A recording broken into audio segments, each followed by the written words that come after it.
12 burra të zemëruar është premiera që do të hap perdet e skenës së teatrit kombëtar nga sonte në mbrëmje. Një vepër ku heshtja flet më shumë se zhurma, e ku drama shfaqet si një reflektim i fortë mbi drejtësinë, përgjegjësinë qytetare dhe betejën e brendshme mes paragjykimit dhe së vërtetës. Kam respekt për ato që 12 burra, 12 karike, një dhomë e izoluar dhe një vendim që mund të përcaktoj fatin e një 16 vjeçari të akuzuar për vrasjen e të atit të tij.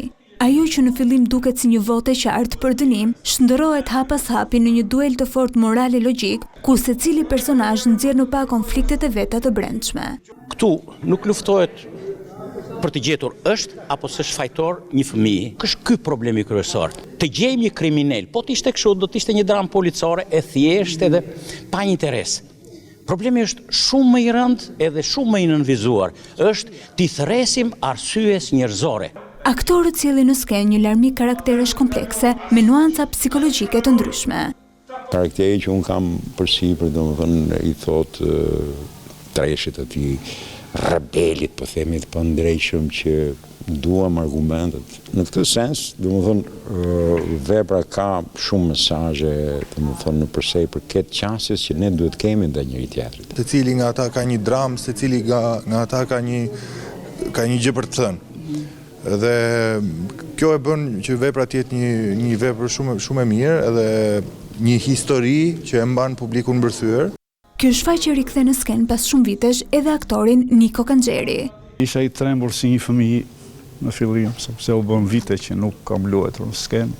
Frikë në kuptimin e a do të jem në gjendje apo jo. Gjëja e parë që pash në vepër ishte që ky njeri është pa këmbë, le të themi.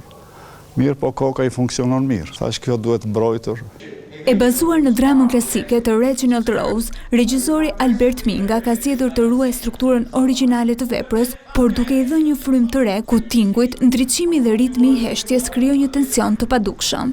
Unë kam bërë goxha ndërhyrje, por në trajtimin regjizorial. Nëse vendos të vë një dramë 12 burra të zemëruar ose dikur kur kam punuar pamje nga ura e tjera i kam vënë pikërisht për ato mesazhe që i jep autori dhe të cilat ngjisin me mjedisin shqiptar.